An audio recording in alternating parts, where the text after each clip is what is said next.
tempinho, o pessoal chegar. Que chuva, mano. Essa chuva é boa, né, cara? Essa chuva é legal, é aquela forte pra caramba. É essa aqui molha mesmo. É isso mesmo. Beleza. Deixa eu ver aqui se a gente consegue pôr ela cheia. Acho que não.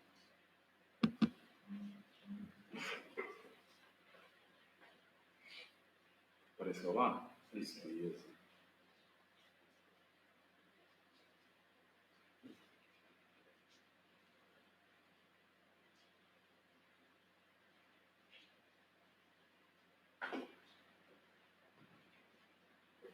Pronto aí? Bom, pessoal, vamos começar aqui. São 14 horas em ponto. Né? Hoje eu estou sendo pontual, né? Bom, essa é uma sequência de entrevistas que a gente pretende fazer, tá? Eu sou o Sérgio e a gente pretende estar fazendo agora essas entrevistas, eventualmente, certo? E hoje a nossa entrevista é com quem, o Arthur? Fala pra gente aí. Com Ricardo Dias. Ricardo Dias está aqui, o Arthur vai estar me acompanhando por enquanto aqui. O Arthur vai estar no logística com a gente aqui, ajudando a acompanhar as mensagens que alguém enviar, alguma pergunta, alguma coisa parecida. O Arthur, valeu pela ajuda. Ricardo Dias, venha para cá. Tome seu lugar. Vou falar alto, né, para a galera escutar lá. Olá, pessoal. Boa tarde. Beleza, é isso aí, Dias. Prazer te receber. Dias é um batalhador conosco, do QG Conservador, já está com a gente há algum tempo nessa campanha em prol do Bolsonaro e todo esse movimento, né, Dias, que o Brasil viveu por esse período todo aí. Tive já gratos debates com Dias, né, em outros momentos, em outras situações, mas o fato é que está aqui hoje com a gente o Ricardo Dias. Dias, fala sobre você, cara. Primeiramente, a intenção da gente estar fazendo um bate-papo aqui com o pessoal, conversando sobre esses temas do Brasil, com esses temas que envolvem o nosso país, que passam pelo mundo também e principalmente que convergem, né, que acaba afetando as nossas cidades. Mas fala um pouco sobre você, para o pessoal entender melhor com quem a gente está batendo papo. Bom, eu sou o Ricardo, sou filho de governador Valadares, nasci na década de 80, né, 83, e tive a minha formação toda em escola pública, em governador Valadares mesmo. Casei tempo, né, constituí família, tive filhos, me formei, né, academicamente, estudei engenharia de produção, me especializei em administração de empresas, trabalhei já no serviço público municipal, também trabalho como cabo da Polícia Militar. Hoje você está onde? Hoje eu estou trabalhando em Rio Vermelho. Em Rio Vermelho. Quer dizer, hoje você está aqui, né? Hoje eu estou aqui, né? Trabalhando em Rio Vermelho. Bom, pessoal, para a gente organizar aqui, a nossa intenção não é estar fazendo algo muito extenso, então a gente colocou aqui uma pauta para a gente poder estar seguindo e com ela a gente direcionar a nossa conversa, beleza? Então, primeiro tema que a gente vai falar, que o Dias já se apresentou para a gente vai falar sobre globalização e globalismo, né, Dias? Tem alguns equívocos a respeito desses temas, globalização e globalismo, e mais até do que isso, tem algumas pessoas que infelizmente nem compreendem o que é isso e o que isso tem a ver com a vida delas. Então eu queria que você dissesse, pessoal, aqui o que você pensa a respeito disso, das diferenças entre globalização e globalismo. Se uma realmente é ruim e se a outra realmente é boa. Bom, esse tema é muito interessante, muito complexo também. Algumas pessoas chegam até, por má intenção, até mau caratismo, a classificar isso como até uma teoria da conspiração. Mas isso é má intenção realmente. Os dois temas eles se diferenciam basicamente por a denominação de um processo, né, que é a globalização, é um processo. O outro é a denominação de um movimento. Qual é a diferença? No globalismo, que é um processo, ele é um processo de integração entre vários países, integração cultural, integração social, integração principalmente econômica, ou seja, integração de mercado. né, os Como mercados. se fosse troca de informações ou troca de... Enfim, é uma relação... produtos, Isso, é uma né, relação, valores. uma relação entre nações, é isso? Isso. Uma relação amistosa, uma relação econômica, uma relação cultural entre nações. Isso. Esse processo ele não está concluído, então por isso é um processo. Não existe uma globalização no mundo pronta, né? Talvez ela nem venha existir do ponto de vista geral. Então ele vai ser um processo de sempre aprimoramento dessa integração. Ok. O outro é globalismo. Ele é um movimento revolucionário. Então, para a gente poder definir de forma mais adequada o que é esse movimento revolucionário, a gente precisa entender o que é a ideia revolucionária. Exatamente. Então, a ideia revolucionária, ela parte do princípio de criar uma nova sociedade a partir do zero. Ou seja, eles não acreditam que a sociedade está adequada, eles querem botar um fim no nosso modo de viver, nas nossas tradições, na nossa Quero começar cultura. tudo novo, mas para começar tudo novo eles vão destruir tudo primeiro. É essa a intenção. Tem que destruir para começar. E o interessante é que eles precisam elevar uma minoria, pequenas pessoas, Sim. ao poder. Então, a revolução é caracterizada por isso, por uma minoria que acaba assumindo o poder, ou seja, é uma teoria política que é totalitária. Sim. E aí eles querem implantar essa visão de mundo como uma sociedade totalmente nova, sem respeitar o anterior. Então, isso é o globalismo. Só que o globalismo, ele diferencia de alguns movimentos revolucionários anteriores que a gente estava acostumado. Ele é muito sutil, mas ele tem as mesmas características dos outros movimentos revolucionários, como a Revolução Francesa. Sim. De mudança repentina, mudança rápida. É isso, não? Nem sempre não repentina. Mudança radical. Radical. Da sociedade. Ok, é o termo correto. É uma mudança do que está estabelecido, do que está acontecendo naturalmente, para algo novo. Para algo novo. E com isso eles usam algumas ferramentas. O globalismo usa algumas ferramentas, como dissonância cognitiva, manipulação de mídias. Então, eles têm várias ferramentas, né? São imensos. Eles tentam, por exemplo, dominar a academia, que é o centro de formadores de opinião. Faculdades. E aí surgiu o termo de guerra cultural. Então, eles, através da mudança da cultura, dos modos de viver, dos modos de formar opinião, eles querem implantar uma sociedade totalmente nova. E para isso, interessante falar sobre o globalismo, sem querer alongar, sim. É que eles precisam criar uma autoridade, uma soberania. Né?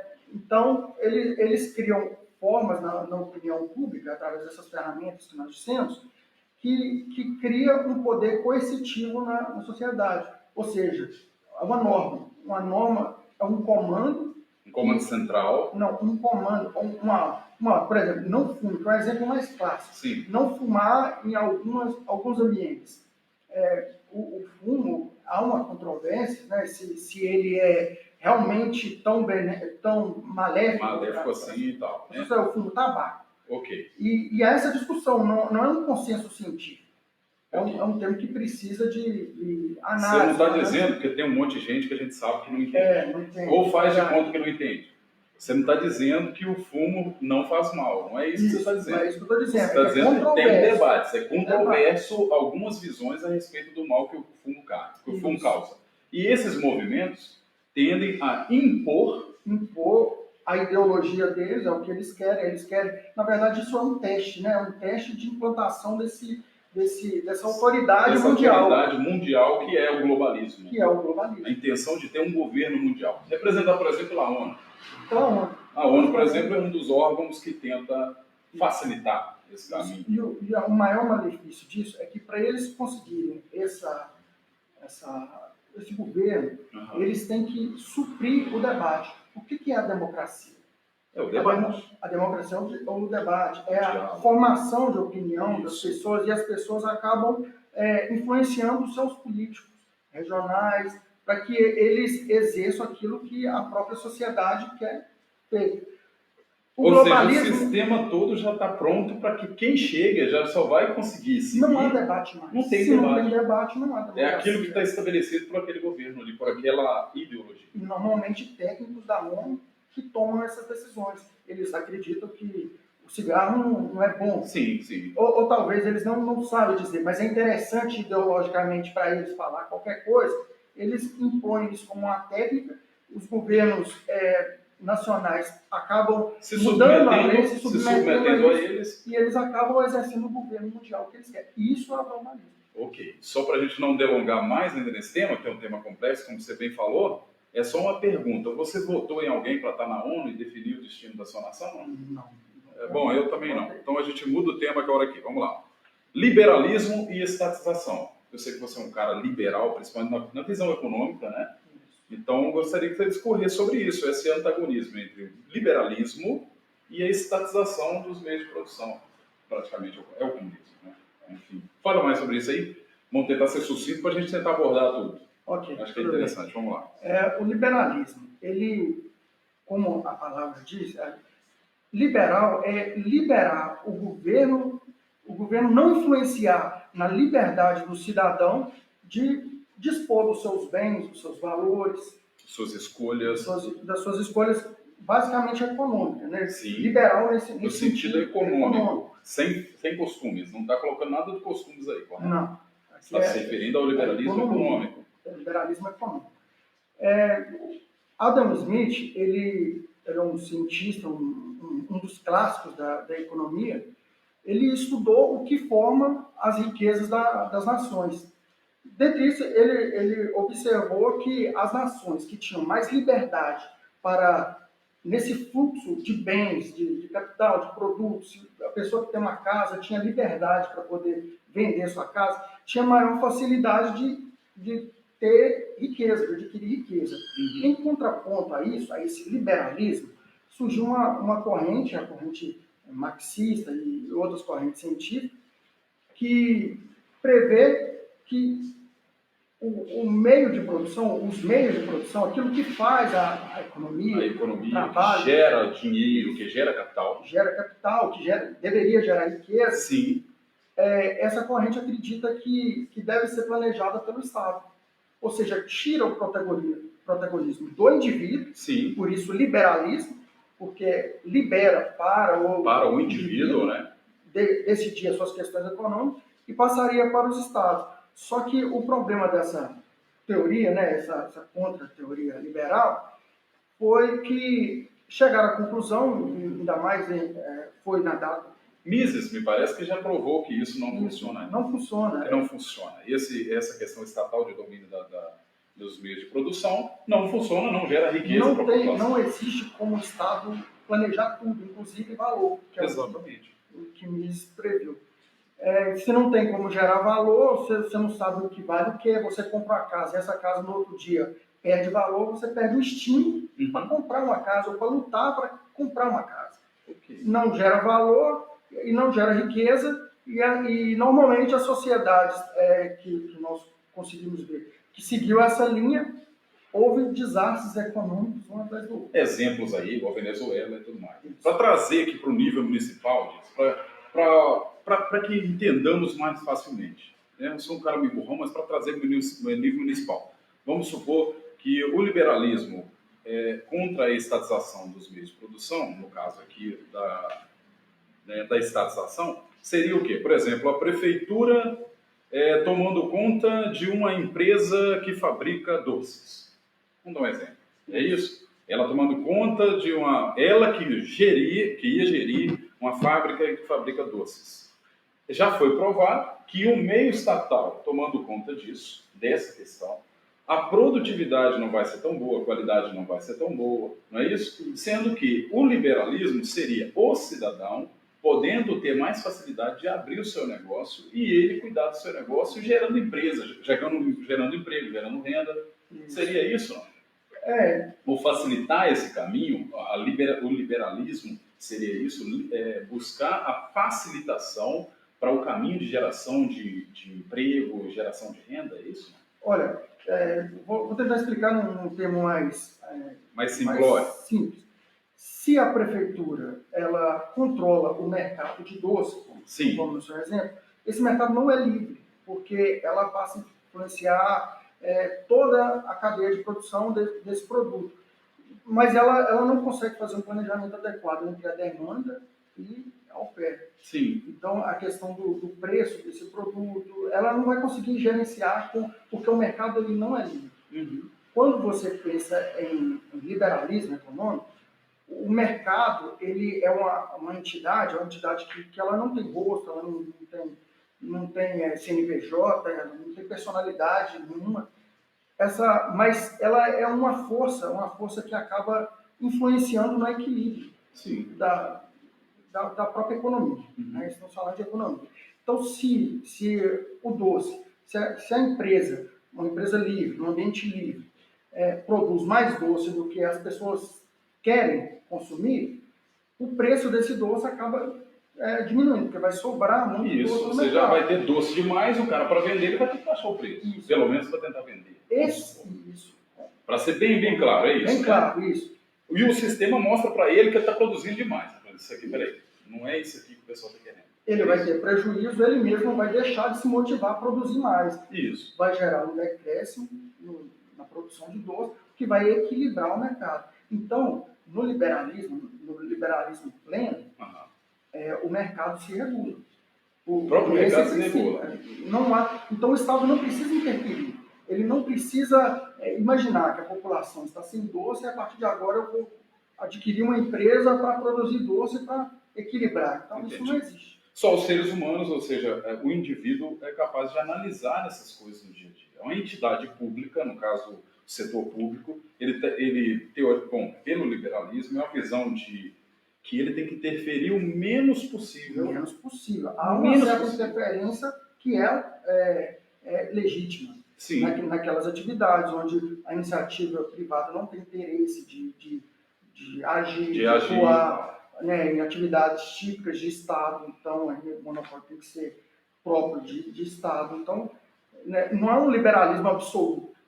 Ninguém tem liberdade absoluta para fazer o que quer, senão todo mundo... Não é o liberal pleno. Aí, na verdade, existe até aquela questão do debate, né, entre o liberal e o conservador, né, onde existe, às vezes, algumas discordâncias dos conservadores com os liberais, porque os liberais, de maneira geral, eles pregam a liberdade do indivíduo em todas as escolhas, não é isso? Sim. Já o conservadorismo, em alguns temas, os conservadores já põem o pé atrás um pouquinho. Não é isso? Por exemplo, alguns liberais podem ser a favor do aborto. Para a mulher poder escolher abortar ou não. Para o conservador, isso não é uma escolha. Isso. Por isso a gente tem que olhar sempre na questão... Mais na questão econômica, isso. Para olhar esses freios de peso e contrapeso. Bom, interessante. Então vamos deixar esse tema aqui para trás, liberalismo e estatização, e aí eu quero falar sobre outro tema aqui, que já mais voltado para o nível municipal, que é algo que a gente vem detectando ao longo de tantos anos. Eu acredito que todas as pessoas que vão estar nos ouvindo já perceberam isso também, já detectaram, e mais do que isso, tem nojo a isso. Bom, é a velha política e a política. Esse antagonismo entre a velha política e a política. O que seria essa velha política e a política normal? Na sua visão, essa velha política, o que seria essa prática da velha política? Ou seja, já fica bem que entendido que os tempos que a gente vem vivendo, né, pelo menos da redemocratização até agora, né, da saída do regime militar até agora, a gente vem vivendo essa política que foi passada há tanto tempo aí. E que parece, na cabeça das pessoas, que ela ainda é normal, né? Mas eu entendo que não é, mas eu quero ouvir você falar sobre isso. Algumas pessoas falam, essa pessoa aqui não é praticante da velha política. Ele é um cara da nova política. Mas eu quero que você diz pra gente o que você entende sobre essa questão da velha política e da política que deve ser feita. Isso é um tema novo no Brasil, né? Então, qualquer definição que nós podemos ter é baseada mais na nossa opinião. Exatamente. Não há uma estudo científico sobre isso. Mas vamos lá, na minha opinião. Sim. Eu acredito que política, tanto a velha quanto a nova, ela não deixa de ser política. Política é você representar as pessoas para que haja de certa forma, equilíbrio social com a vontade de uma população, uma vontade, seja executada. Isso Ok. é política. Podemos entender, então, que a velha e a nova seria diferença de processo, né? Qual seria o jeito, o processo de se fazer política de antigamente, vamos dizer assim, antes de 2013, que foi, Sim, vamos dizer, sim. o que seja mais... O rompimento ali, que foi as grandes manifestações pelo impeachment, é disso que você está se referindo, não é isso? A partir dali, o povo brasileiro começou a se mostrar. A se mostrar, porque, na verdade, a indignação, Sempre existiu. a revolta já existiu Já existiu. desde antes disso. Aquilo foi a demonstração de... Ok. A prática era com padrinhos, a prática era loteamento de cargos públicos, loteamento de secretarias, a política feita de forma a manter-se No os poder. políticos no poder. Era o poder pelo poder. Isso eu defino, na minha visão pessoal, Sim. que é velho na política. Sim. Então a população não aceita mais, a população Repudia. tende a repudiar, né? Pelo que eu vejo. São práticas que são antiéticas para a população brasileira, que é uma população reconhecidamente conservadora. Conservadora, cristã, né? Em grande parte conservadora, de bons princípios, né? Eu acrescento, Dias, lógico, eu quero ouvir a sua opinião, é a sua opinião que está para ser protagonista aqui hoje. Eu gostaria de acrescentar que a minha maneira de pensar essa velha política, simplificando, é da seguinte maneira. Bom, primeiro ela é ditada pelos partidos. Sim. Mas como pelos partidos? Pelos diretórios dos partidos. Mas os presidentes, mais especificamente, os presidentes de partidos. Sim. Não é isso? Então se junta aquele monte de legenda em favor de um determinado nome, e isso é a minha visão, de um determinado nome com promessas já feitas. Só que essas promessas, diz, no meu entendimento, já é uma promessa mentirosa para a população. Porque a população não sabe desse tipo de acordo. Isso não é colocado para a população, a verdade não é colocada para esse tipo de gente. Então, o que isso quer dizer? Que a pessoa não precisa nem acreditar naquele candidato. Ele só precisa acreditar na promessa daquele candidato e dar para ele uma secretaria, né? Um cargo comissionado, ou tantos cargos numa secretaria e tal.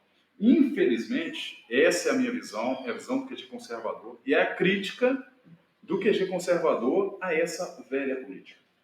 Esse tempo tem que passar, você não acha? Essa é a visão que eu acredito. Que isso tem que passar. Sim. Olha, mas repare, a forma de se fazer política até através desse método de partido, né, dessa Sim. forma, desse partido, dessas legendas, Sim. isso é uma forma de se manter no poder. Exatamente, não há uma abertura para o cidadão se candidatar de forma autônoma, por exemplo. Não existe. Em outros países, nós vemos que existe isso, atua como, de certa forma, um equilíbrio. Porque a partir do momento que as pessoas não dependem de uma legenda, de um processo de seleção para se atingir ao governo, ao cargo público, esse processo de seleção ele pode ser tanto benéfico para a sociedade, ou como ele pode ser restritivo para que as demandas da sociedade cheguem ao poder. Ao seu representante. Ao seu representante. Né? Então, essa forma como talvez a legislação eleitoral hoje determina, a gente precisa discutir isso a fundo no nosso país, Sim.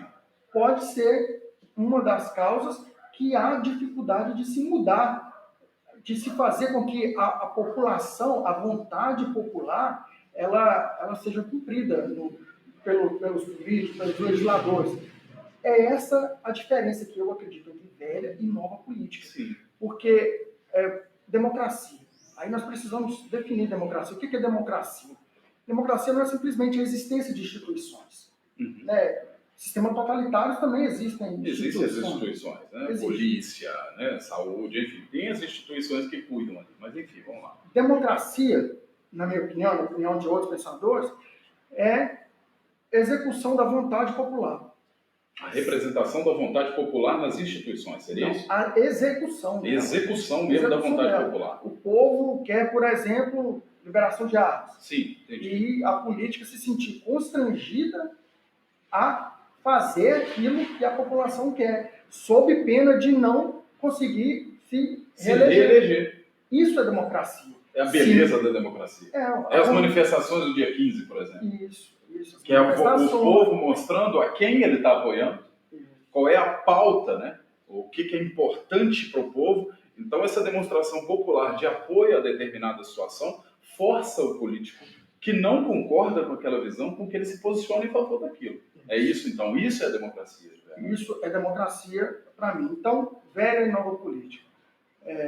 Na nova política, o político ele é constrangido a fazer o que o povo quer. Na velha política, ele é constrangido pelos padrinhos dele, pela caça dele, a fazer aquilo que o partido quer, aquilo que os financiadores querem, aquilo que o lobista quer. Então, para mim, a diferença básica é essa, entre velha e nova política. Exato, muito bem colocado. Eu acho que é interessante demais, porque faz a gente compreender, Dias, inclusive, a incompetência dos órgãos públicos em lidar com certos temas. Por que faz a gente compreender? Porque se aquele que foi nomeado para uma determinada função no município, como o governador Valadares, por exemplo, ou qualquer outro município, se ele não tiver conhecimento técnico daquela pasta que ele pretende assumir, ou que ele vai assumir, sim, o que ele vai fazer de correto? Muito difícil.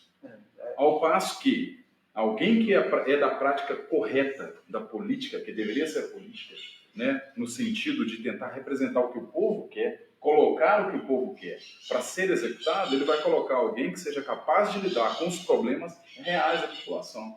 Não é isso? E veja, não, coloca fulano que ele estava com a gente na eleição. Sim, não tem que ser assim. Não devia ser assim, não. Coloca o Arley, porque ele é técnico, ele resolve essa questão disso, ele vai conseguir resolver o problema. Bom, basicamente é isso. Acho que é interessante isso aí demais a conta. Aproveitar o link aí, né, para...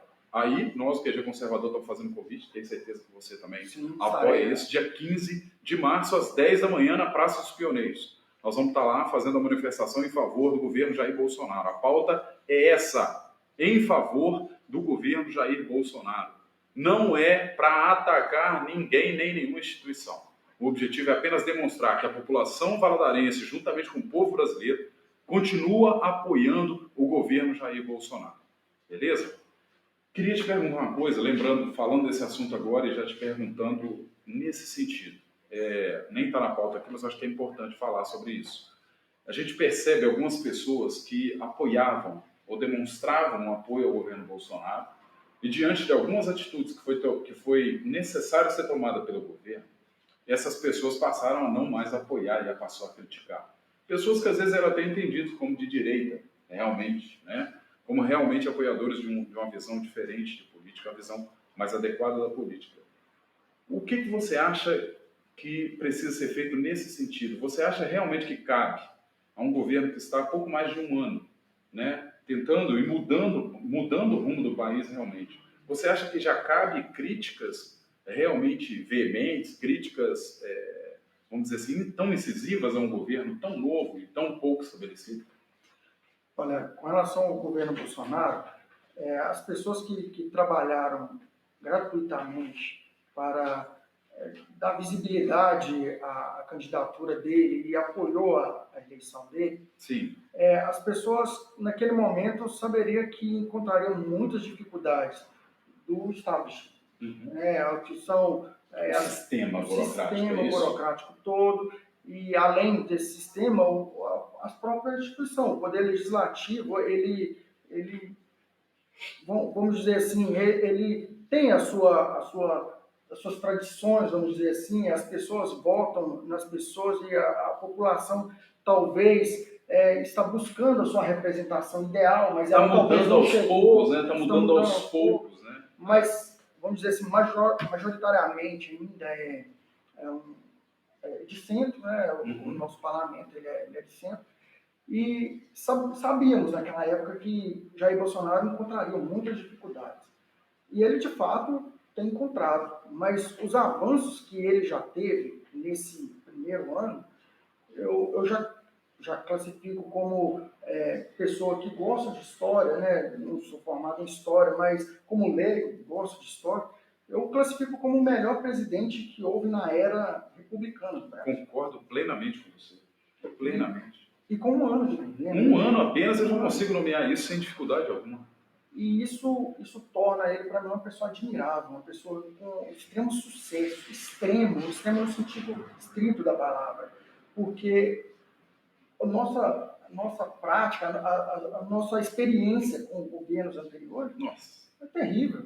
Eu acho que você foi muito feliz dizendo, e na maneira que você está dizendo, está deixando muito claro, que não se trata daquela endeusificação de Jair Bolsonaro. Não se trata de colocar ele num pedestal. Exatamente, é racional. É por análise de resultados.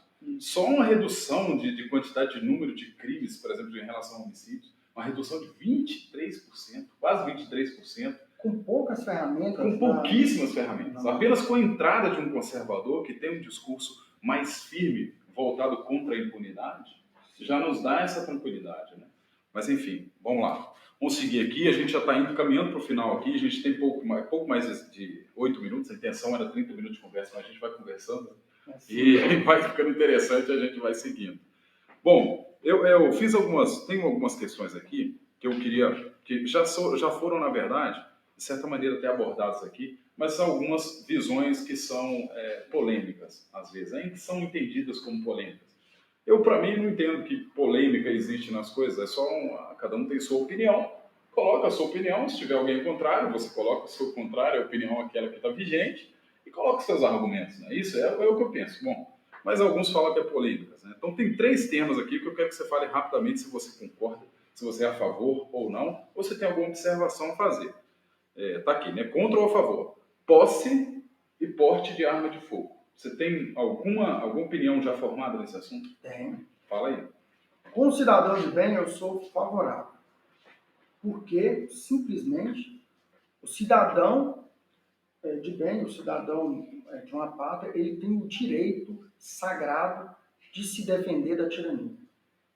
De se defender? De se defender, de forma Pode geral. dizer sim, será? Pode. Dizer Pode. De Se defender de forma geral. De forma geral. Né? E também, né, da tirania. Que é hoje o que impede esse discurso, mas não é o governo, acredito que não os governos anteriores não estavam preocupados com a posse de arma por uma questão apenas de segurança pública. Sim. O medo que eu interpreto era que havia o medo da população armada, porque governos que têm intenções, vamos dizer assim, totalitárias, eles geralmente, antes de aplicar essas intenções, eles desarmam a população.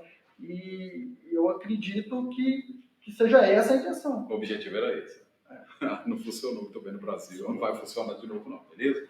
Bom, então sobre porte, porque tem a diferença do porte para posse, né? Isso. Bom, a posse de arma de fogo já foi, de certa maneira, já foi bem facilitado, podemos dizer isso, com o governo Bolsonaro, para as pessoas poderem ter em suas casas, né? Apresentando ali seus critérios ali estabelecidos na lei, eles podem ter em casa a sua arma de fogo para defender sua família, sua vida e a sua família. Né? O porte de arma de fogo seria o cara poder colocar na cintura para sair até a rua e tal. Né? Eu particularmente, até comento com os amigos meus, eu sou a favor de todo cidadão poder ter arma de fogo para portar. Eu sou a favor. Sabe por quê? Eu digo que gera um ciclo chamado ciclo de segurança. Me parece que esse é o termo, não estou me lembrando. Mas gera um ciclo de segurança.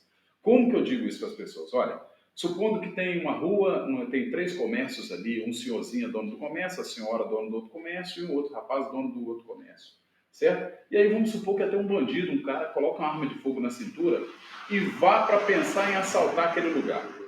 Antes de pensar em assaltar aquele lugar, vamos fazer de conta, vamos sugerir aqui que a senhorinha está armada, tá? O senhorzinho também, que é dono do outro comércio, e o rapaz também é armado. Esse cara que pensa em armar, ele pode chegar no ambiente e perceber que essas pessoas estão armadas. Você acha que o pensamento dele em assaltar algum desses estabelecimentos, ele vai continuar com a mesma vontade? De maneira nenhuma. E aí, mais ainda, vamos supor que ali está passando um carro, o cara estacionou um carro ali, esse cara que está estacionado também está armado.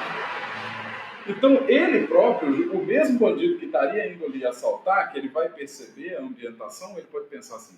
A única maneira dele pensar é isso. Peraí, se eu for fazer aqui agora, eu vou me lascar. Como diz o Tiringa, né? Não sei se o pessoal vê o Tiringa. Você já viu, não? Não. Tiringa, depois é uma indicação, depois eu te passo lá o link, quase mata a gente rir. Como diz o Tiringa, ele vai se arrombar todo. Então, o cara percebendo a situação dessa, onde os cidadãos ali de bem, as pessoas que estão ali estão armadas, ele próprio vai passar a fazer parte do ciclo de segurança ali. Sim. Porque as pessoas que vão estar frequentando aquele ambiente, falam, peraí, aqui pode ter o senhor ali, dono daquele está armado, então pode me proteger. Aquela senhora que é dona daquele ambiente também está armada, ela pode me proteger. E aquele rapaz ali está armado, também ele pode me proteger. Certo? Então, algum que chegue ali para tentar fazer o mal, ele já sabe que o mal já está feito contra ele, já está pronto. Entendeu? Então, essa é a minha teoria. Tá? Não, eu concordo com ela. A única ressalva que eu faço com relação à teoria é ótimo, né? A questão do tempo. Nós não estamos, assim, na minha opinião. Sim, lógico. Nós não estamos, vamos dizer assim, juridicamente preparados para isso. Porque, eventualmente, pode acontecer de um cidadão ele perder a cabeça e vir a cometer um crime com essa arma de fogo. Nós precisamos ter uma legislação tão dura... Clara, né? Bem clara, sem subjetividade. Isso. Leis objetivas definindo isso. Que puna essa pessoa de forma exemplar. Exatamente, concordo Né? com você. Concordo. E outra questão, a questão jurídica é, na eventualidade que eu venha a usar essa arma, eu tenho que ter todo um aparato jurídico também para que eu não possa ser penalizado por exercer o meu direito. Sim. Então, concordo com você, a questão do porte da arma, né, num segundo momento. Sim, entendi. Mas ele é interessante. Bom, caminhando para o final. Aborto. Você é a favor ou contra? Rapidamente. Eu sou contra, absolutamente. Totalmente contra, porque todo mundo tem direito à vida. Concordamos nessa aí também. Tamo junto. Só uma... Fala aí, Arley, pode falar aí. O Alair disse, só de suspeitar que alguém ali está armado, ele passa longe. Então, é uma realidade. É uma realidade. O que foi testado até hoje não funcionou. Na verdade, a lei, quando a gente fala numa lei rígida, e cabe até mais debates, é até mais interessante a gente falar sobre esse tema depois, a lei ela se torna rígida para a pessoa que respeita a lei. Aí é para a gente refletir, será que a gente quer realmente uma lei rígida mesmo? Porque bandido já pega aí arma de fogo, já sai para lá fora, raspa a arma e sai para cometer o crime. Ele não está nem aí para a lei.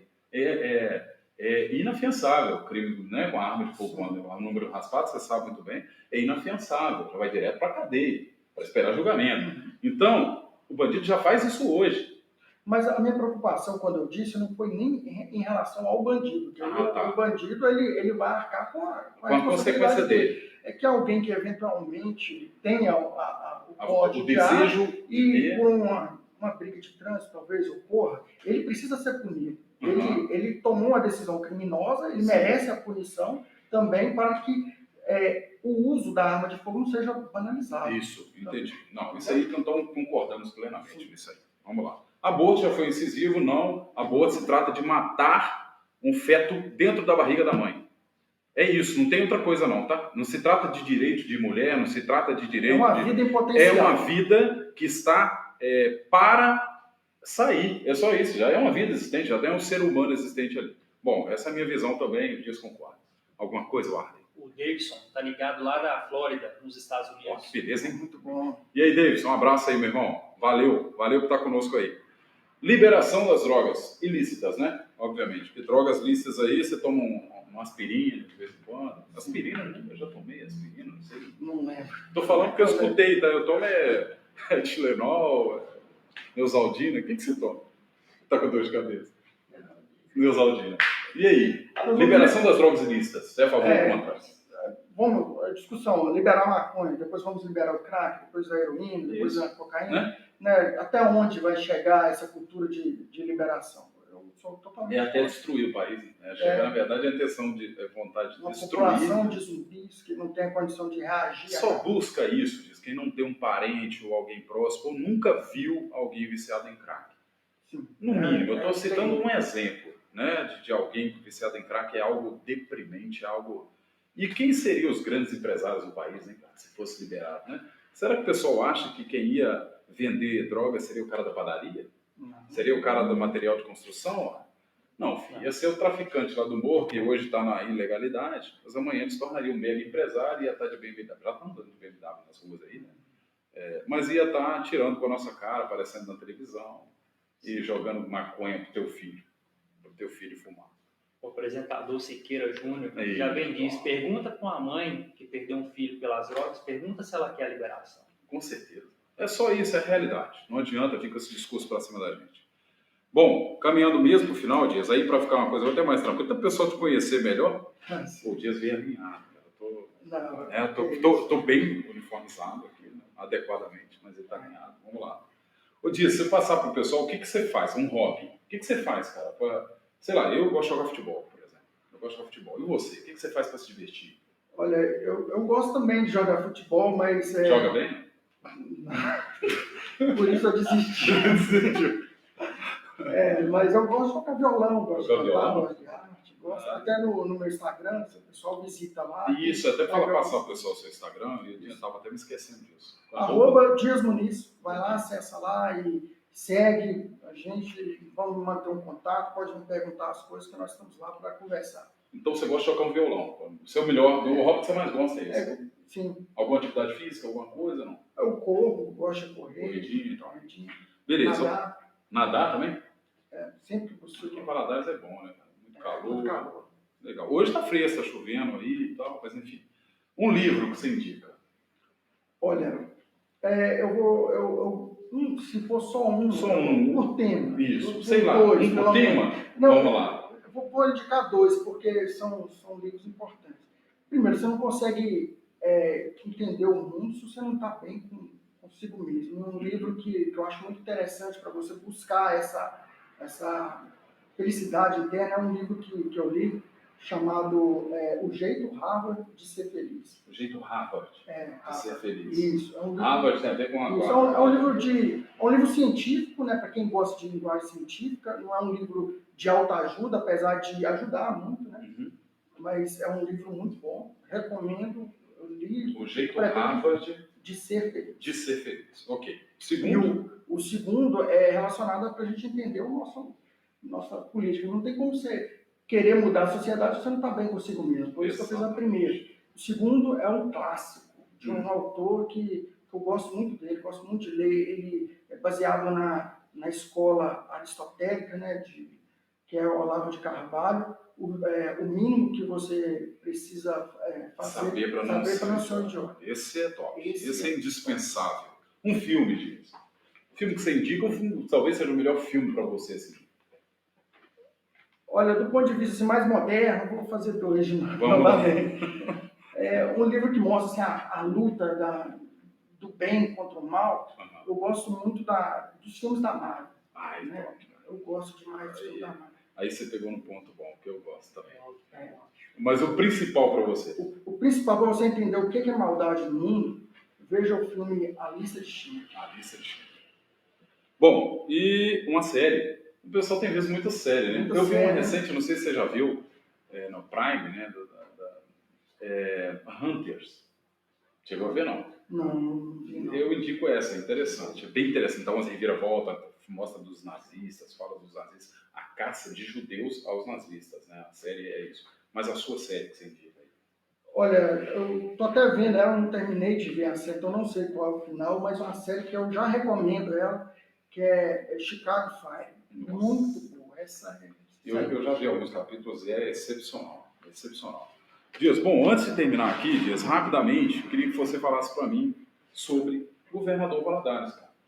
O que você detecta de Valadares? O que é a sua visão sobre Valadares? O que você acha que tem de ruim?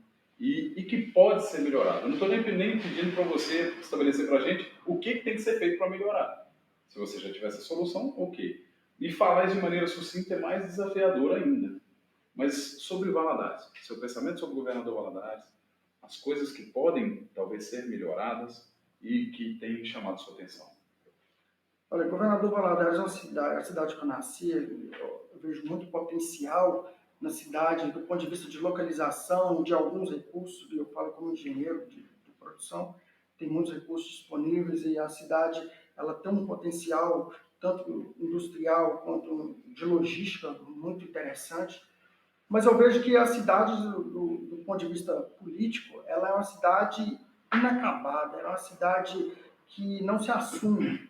E eu falo isso do ponto de vista, assim, não relacionado ao povo. O povo valadarense é maravilhoso, mas até hoje, a política de Valadares que eu tenho conhecido é uma política medíocre, né? É uma política que não é liberal. A gente vê na cidade uma empresa tomando conta de serviços públicos em toda a cidade.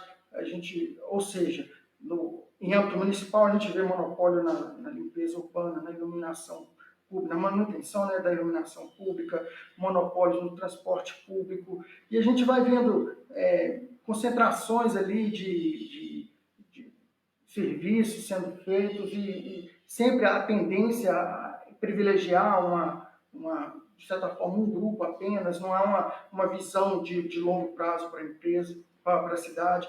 A cidade tem uma coisa que eu acho que no Brasil nenhuma outra tem, que é esse contato com os Estados Unidos, né? A gente até viu o nosso amigo lá da Flórida.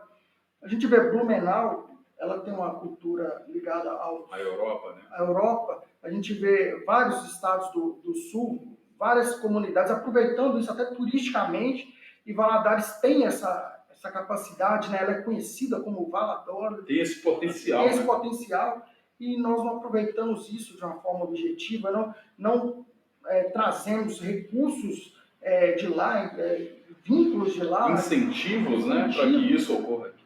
Para fazer a nossa sociedade um pouco parecida com a qualidade de vida que os americanos têm lá, e eu acho que é possível termos essa qualidade aqui, ou pelo menos um pouco dela, na nossa realidade, né? Sim. Então, eu vejo que a cidade que ela, do ponto de vista de leis, as leis, elas são leis que ninguém se identifica com elas, né? São leis sanitárias, por exemplo, que eu já trabalhei na vigilância sanitária, são leis que a população não tenha contato com a construção daquelas leis, então são algo imposto, e aí a gente vê as empresas sofrendo para se adequar a uma lei que não está, talvez, adequada de verdade, né? à cultura local, o jeito local de se viver. Então, a cidade que é inacabada, ela é meio medíocre no sentido político, que as questões políticas aqui, elas sempre se ligaram com o meio federal e o meio estadual, do ponto de vista de não querer desagradar ninguém, acaba que nós não agradamos ninguém de fato, né? E nós não temos expressões políticas de fato. Não, aquele povo é um povo liberal, a gente pode investir naquela cidade, que aquela cidade ela é amiga dos negócios, e aqui nós não somos. Então, vemos na cidade assim, até boas intenções, pessoas assim que querem agir, querem construir a cidade, mas pessoas que não têm a capacidade de fazer essa mudança que a cidade precisa, de levar qualidade de vida para a população.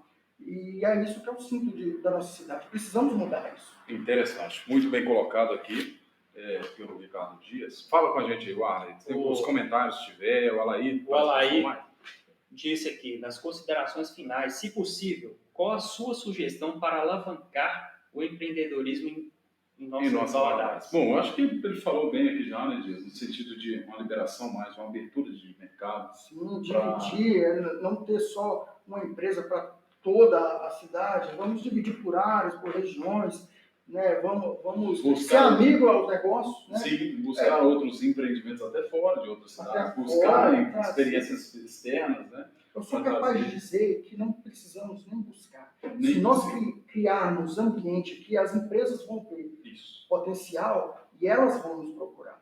Mas para isso, nós não podemos regular demais a nossa economia. Sim. Né? Porque regulação, ela vai contra o liberalismo. Não podemos também correr solto, não é um liberalismo absoluto, mas regulação que seja a mínima possível. Né? Eu vou dar um exemplo, que é uma coisa ampla, eu não tenho todas as informações.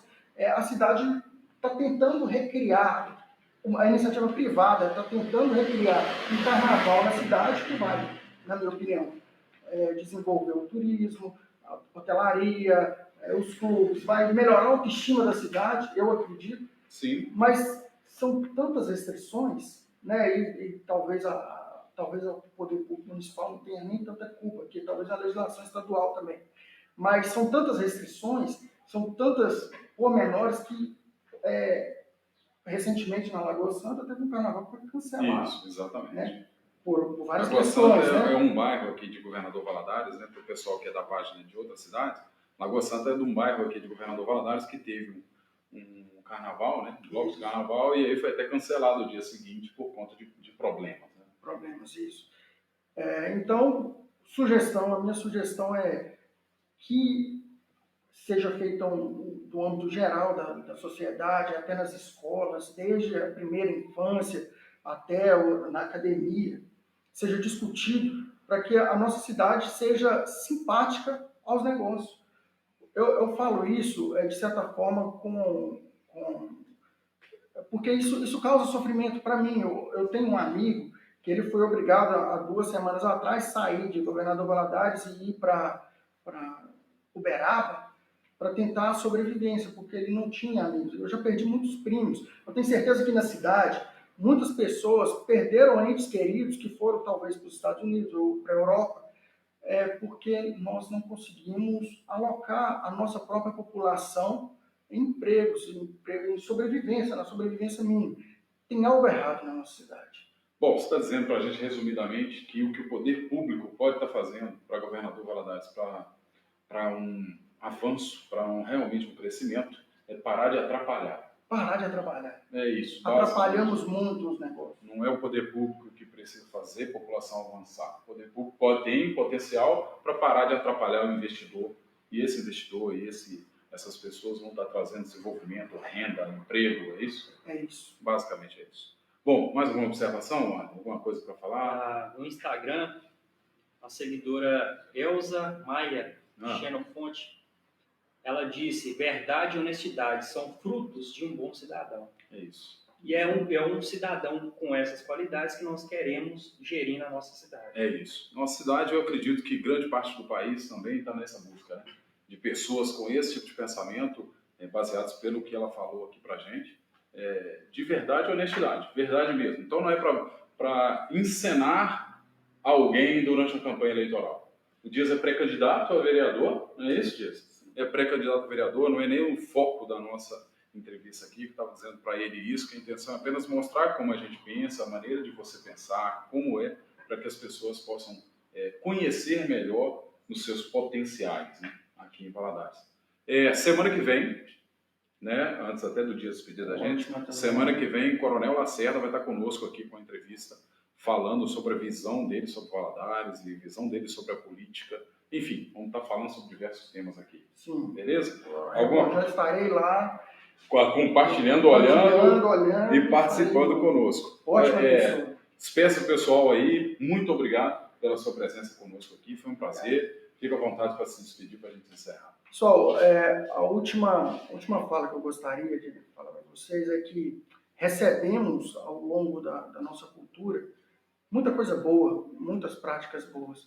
E nós precisamos agir aqui no nosso tempo, na nossa realidade, para que nós também possamos deixar algo bom para as futuras gerações. Não podemos simplesmente atrapalhar tudo, destruir tudo e começar tudo de novo. Então, com essa fala, com essa reflexão, que eu agradeço vocês por terem assistido até aqui, e eu estou à disposição de vocês para qualquer esclarecimento. Vai lá no meu Instagram, né, @DiasMuniz. Vamos conversar a respeito, vamos construir essa visão de cidade juntos. Né? Não quero ser melhor que ninguém. Na verdade, eu quero ajudar a não perder, ajudar a cidade a não perder amigos como eu perdia, familiares. E a gente precisa melhorar a nossa cidade. Nós precisamos fazer alguma coisa para não atrapalhar a vida das próximas gerações. Muito obrigado aí a todos. Pessoal, valeu. Até a próxima semana que vem, às 2h da tarde, o Coronel Lacerda vai estar conosco, beleza? Manifestação no dia 15, não se esqueçam. Às 10h da manhã, Praça dos Pioneiros, a gente vai estar junto lá. Valeu.